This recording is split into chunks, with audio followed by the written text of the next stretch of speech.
cidade maravilhosa, porque Paraíba, Campina Grande, de repente esse homem vem parar no Rio de Janeiro. Como é que foi essa história? Conta pra gente. É porque, na verdade, o nosso pai nos orientava em relação a uma formação, vamos dizer assim, profissional. Sim. Né? E lá na cidade tinha Senai. Eu fui para o Senai estudar uma profissão, estudar mecânica de automóvel. Olha. E o curso mecânico, nesses 3 meses, 6 meses, né, que é feito pela internet, não. Era presencial mesmo, 2 anos e meio. E nós fomos, fizemos o curso e nos preparamos, isso na minha adolescência. Sim. Né? E depois que eu terminei o curso, eu precisei ir para uma outra cidade vizinha para desenvolver Sim. a minha vida profissional, Sim. afinal de contas. Ainda na Paraíba? Ainda na Paraíba. Sim. E aí eu fui para o Recife. Aí fiquei, eu era menor ainda. Recife, inclusive, é a terra da minha avó, né? É verdade, é verdade. Eu era menor, mas eu fui lá para o Recife para ver se conseguia desenvolver essa área profissional, né? Não deu certo, eu voltei para casa. Sim. Isso já com quantos anos? Aí eu já estava com 18 anos formado. Uhum. Preparei a documentação com um sonho. Vim para o Rio de Janeiro. Olha, já tinha isso plano? Já tinha. Só que para me vir para o Rio de Janeiro, eu tinha que ter dinheiro. Tinha que ter a aprovação dos meus pais, né? E tinha que ter motivos, então, tinha que ter objetivos. Motivação, área financeira e autorização para viajar. Quer dizer, naquela época não era assim, eu vou para o Rio de Janeiro e acabou. Não. Tinha que ter autorização. Tinha um irmão aqui no Rio de Janeiro, o Hilton. E esse irmão veio para o Rio de Janeiro e ele ficou apagado da história porque ele não mandava correspondência, não mandava nada. Não tinha telefone na sua casa? Não, sumiu. Sumiu. O telefone era muito difícil, era muito complicado o telefone. Ele sumiu, simplesmente sumiu. E aí minha mãe sofria muito com isso. Olha só. Então o que é que eu fiz? Para convencê-los a deixarem eu vir para o Rio de Janeiro, né? Eu falei que tinha 3 motivos, mas eu não falei na hora que vinha para o... Eu não falei isso. Eu tinha motivos para ir ao Rio de Janeiro. Isso não foi planejado. Sim. Planejado, eu planejei, mas eu não externei. Sim, entendi. Meus pais, Entendo. Né? E aí um dia eu confidenciei para o meu amigo adolescente, ali do bairro, falei, rapaz, eu tenho uma loucura para ir para o Rio de Janeiro. É porque eu via muito rádio, ouvia Rádio Tupi, ouvia essas rádios, né? Naquela época a rádio novela, a gente ouvia isso à noite, porque as ondas ficavam mais favoráveis, né? Sim. E aí eu falei o seguinte, eu vou para o Rio de Janeiro. Falei com esse colega, rapaz, eu conheço o motorista que leva as pessoas para o Rio de Janeiro, no ônibus. Naquela época existia 3 modalidades. Sim. Existia o pau de arara, que era um caminhão com vários bancos, né? E a pessoa pagava um preço tremendo para poder chegar aqui, né? Existia um outro tipo de transporte que era convencional, era alternativo. Esse era proibido, né? Era um ônibus que vinha, né? Eu esqueço o nome. Ônibus pirata. Ônibus pirata. Naquela época já existia ônibus pirata. Era um ônibus pirata. E tinha a linha convencional, que era muito caro. Saía da rodoviária e era muito caro. E aí, eu falei para esse amigo, ele falou assim, eu vou te apresentar para o motorista que vai para o Rio de Janeiro. Olha só. Né? A oportunidade surgiu. E quando eu cheguei... Chegou em casa? Quando ele me apresentou, isso sem falar para meu pai e minha mãe. O senhor ainda não falou com ele? Não, falei não. O senhor ainda está só nos planejamentos, está sondando, né? Sondando. E aí eu me preparei, né, para poder ter essa conversa com eles. Mas, ao chegar lá, que ele me apresentou, o tal motorista, o motorista falou assim para mim, escuta, eu vou sim para o Rio de Janeiro, eu levo o pessoal bem para o Rio de Janeiro. Só que meu ônibus já está completo. Não tem vaga. Não tem vaga. Você pode ir no próximo. Sim. Mas nesse mesmo não dá, porque já está completo. Sim. Eu falei, não, mas eu quero ir com o senhor. Eu quero ir nesse. Eu quero ir nesse. Ele falou, mas não pode, porque eu vou sair amanhã. Eu vou sair amanhã, 11h30 da manhã, mas eu quero ir contigo. Mas eu não tinha falado com meus pais. Não, mas não dá, rapaz, não dá, e dá, não dá, não dá. E aí o cara falou, tá vendo o que você me arrumou, rapaz? Falou com o rapazinho que me trouxe, Sim. né?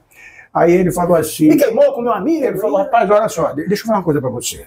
Você é jovem ainda. Semana que vem você vai, rapaz. Espera só mais 5 dias. Eu falei, não, eu quero ir contigo. Eu quero ir nessa. Eu quero ir nessa. Mas não tem lugar. Ora, eu vou fazer uma proposta a você improvável. Tá vendo ali no ônibus, tem em cima da roda tinha um paralama que entrava por dentro da carroceria do ônibus. Olha. E ali não tinha banco, não tinha cadeira, não tinha nada. Desconfortável. A única coisa que eu posso fazer é você ir sentado naquele banco lá, sentado naquele ambiente. Naquele ressalto. Sim, não tinha banco, era um ressalto.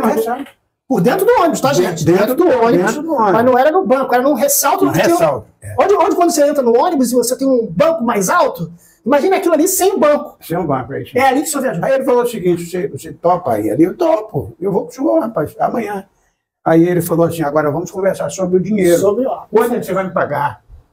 Eu falei, olha, eu cobro tanto das pessoas para irem. Sim. Como você vai no sacrifício, você tem que me pagar primeiro na metade. Sim. Eu falei, tudo bem, só que eu não tenho dinheiro. Eu não tenho dinheiro, como é que eu vou te pagar? Eu não tenho dinheiro. E aí? Aí eu falei, mas como é que você quer que eu vá te levar? O meu carro já vai por uma rota alternativa, o carro já está cheio. Já demorava mais, esse já era rota mais alternativa do que a rota convencional. Convencional. Então, levava mais tempo. Mais tempo. E como é que eu vou te levar? Não tem como te levar não, cara. Não tem não. Eu falei, tem. O senhor vai me levar. Mas você não tem dinheiro, não tem nem um centavo. O senhor vai me levar. Vai me levar. E comecei a, sabe... Negociar com ele. Negociar com ele e tal. Eu falei, você não tem nada para me dar, cara? O que você tem? Aí eu peguei um radinho. Eu tinha um radinho de pilha. Radinho de pilha, ó. Todo amarrado de liga dessa borracha de dinheiro. Vamos falar dele lá para cá. Já tem meu amigo aqui. Esse rádio é meu amigo, cara. Eu gosto de rádio, estou apaixonado por rádio. Falei para ele. Aí ele falou, não, pai, eu estou falando de uma coisa que possa valer um valor. Não você negócio de rádio amarrado de elástico. Não, eu tá falando, bati lá, o bichinho falou, então tá vendo? Para. Achei que o cara falou, tá bom, eu não sei porquê, cara, mas eu vou te levar. Olha só. Eu não sei porque eu vou te levar. Aí eu falei, tá bom, legal. Aí ele marcou amanhã, em tal lugar, se você estiver 15 para meio-dia... Olha, deu horário, hein? Eu vou te levar. Eu vou passar 15 para meio-dia. Aí eu tinha que voltar correndo em casa para conversar com meus pais. Sim. Para ver se saía com a benção. Saía com a benção. Aí ficou tudo certo. Sim. Eu voltei com o meu colega. Você fechou com ele, mas não tinha nada certo com seu pai e sua mãe. Para onde o senhor ia? Mas o meu radinho eu já tinha deixado. Já ficou com ele? Já ficou com ele. E já, é cada coisa, cada conversa. Não é? Olha só, já tinha pago.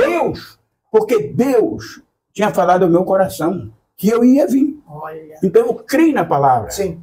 Né? Eu creio que Deus estava me protegendo, Deus estava me guardando. Sim, sim. Né?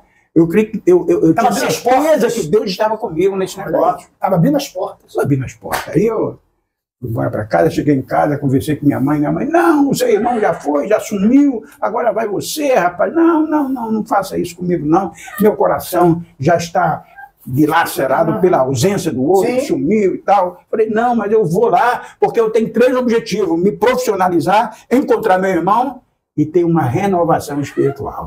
Olha só. Olha os motivos. 3 motivos bons, honestos, né? Justos. Aí minha mãe, tá bom, tal. Aí chamou meu pai, falou com meu pai ficou muito triste, porque a gente trabalhava muito junto, aí meu pai. Eram muito unidos, né? Muito unidos. Eu trabalhava, sabe, em casa, serviços domésticos e serviços que ele precisava, eu estava sempre pronto. Eu falei, tá bom. Aí eu falei com meu pai e com minha mãe. Aí minha mãe falou assim, menino, você vai, não se preparou, não tem dinheiro, parará. Eu falei, não, eu vou para o Rio de Janeiro. Eu tenho certeza absoluta, vai dar certo. Mas tu não tem dinheiro, isso aí é... Deixa comigo, vai dar tudo certo. Eu creio que eu vou chegar no Rio de Janeiro. E aí, minha mãe pegou 2 mudas de roupa, botou numa valise. Antigamente uma tal de valise. Uma maleta. Uma maletinha, sabe? Sim. Couro. Não, era de tecido de lona e por dentro era de papelão. Olha, aí, extremamente simples. Eu me lembro bem, botei uma muda de roupa, entendeu? 2 mudas de roupa, aliás, um sabonete, né? E uma bolsa com a marmita. A minha mãe fez um macarrão, que era a única refeição que eu tinha para a viagem toda. Para a viagem toda? Toda. 5 dias até o Rio de Janeiro? 6 dias? 5 dias. A viagem toda. Uma marmita de macarrão cozido. Né? Mas não é macarrão como a gente come no restaurante. Não, é macarrão cozido, depois guisado, bota coloral, que é o urucum, né? Sim. Com manteiga e faz aquilo e pai. E aí eu fui, quando deu 15 para meio dia, eu estava lá esperando o cara. Quando o cara me viu, eu disse, cara, eu estava rezando para você, não tá aí, cara, tu tá aí, entra. Eu entrei, olhei, vi todo mundo espantado, o pessoal não sabia da situação. Sim. E eu fui lá, botei minha bolsinha lá e me sentei. E ele sentou o pau. Quando foi à noite, ele chegou num lugar chamado Petrolina, Pernambuco. Petrolina? Petrolina. Tinha uma ponte, do outro lado de Petrolina era a cidade da Bahia chamada Juazeiro. E aí, em Petrolina, eu conheci um cara dentro do ônibus, que o cara era bicho. Bandido. Ele falou, eu sou bicho, rapaz, o que e tal. Mas eu gostei de você, rapaz, eu gostei de você. Gostei de você. Aí o ônibus parou num posto de gasolina. Sim. E aí nós descemos, né? E aí todo mundo foi jantar, outros lanchar e tal. E eu peguei minha marmita de macarrão. Eu tava com fome, tava faminto. A vontade era comer tudo. Quando eu abri a marmita, azedou. O macarrão azedou. Aí o cara falou assim pra mim, aí cara, deu ruim aí, né? Esse cara meio... malandrão. Meio malandrão. Deu ruim aí, né? E agora? Não tem problema não, tá tudo bem, tranquilo. Aí eu fui lá, joguei fora aquela comida e tal, guardei a marmita direitinho. E aí ele falou assim, rapaz, eu vou pagar uma janta para você. Vou pagar uma janta para você, cara. Eu não sei porquê, mas eu mudei muito, eu mudei muito, eu muito mole. Vou pagar uma janta para você. Aí me levou lá, pagou a janta para mim e falei, agora nós vamos dar uma volta aí. Nós vamos dar uma volta aí. Tem uns forró aí bom, rapaz. Aí você vai comigo, eu tô pagando a janta para você, vai comigo. Eu praticamente iria se ver obrigado a estar com ele. Aí ele foi lá no primeiro forró e falou assim, cara, mas aqui tá ruim, tá horrível. Eu falando que tá horrível. Seguindo o fluxo, seguindo o que o cara falava. Criado na igreja, rapaz. Tá horrível isso aí, tá horrível isso aí. Aí vamos pro outro. Aí nós fomos pro outro, aí tá horrível também. Ele falou, tá horrível, tá. Aí voltamos pro outro. E ali a gente dormiu, no outro dia a viagem continuou. Quando chegou na hora do almoço... Do outro dia. Segundo dia. Aí ele, eu vou pagar o almoço para você, cara. Olha, vem comigo. Aí eu fui com ele, né? Isso aí, rapaz, eu nunca esqueço. Nós sentamos lá sabe, assim, num lugar onde vendia comida, eu esqueci o nome. Não era pousada. Era uma pousada, um barzinho assim, um bar, sabe? Sim. Ele manda vir a comida e tal. Aí ele perguntou, tu quer frio ou quente? Aí eu falei, quero quente, claro, quente. Claro. Então traz uma para ele quente, uma quente para ele. Era carneiro ensopado. Olha. Aí veio aquele prato. Carneiro? Carneiro é caro, hein? Vermelho, porque era com urucum, né? Aquele vermelho. E ainda bota aquele azeite de dendê. Dendê. Que era a fronteira com a Bahia, né? Aí, mas tu tem que comer, cara. Tu tem que comer. Tu falou quente. Mas eu não sabia. Quente é porque tinha muita pimenta. Meu Deus. Eu engasgando, mas engoli aquilo lá, engoli. Tava pagando? Tava pagando, aí comi, tomava água, mas aquilo queimava, chorava, mas comi. Aí nós voltamos pro ônibus e tal, e o ônibus continuou. Eu sei que no 4º dia para o 5º dia, eu me recordo que a gente estava numa cidade chamada Teófilo Otoni. Isso é o quê? Minas Gerais. Já passou pela Bahia, já está em Minas. Já está em Minas, né? Podcast relevante, um bate-papo bem maneiro, com gente interessante do mundo inteiro. Dia após dia, temas que fazem diferença, seja com teologia, filosofia ou saiu da imprensa. Falar do amor de Cristo é o que nos une.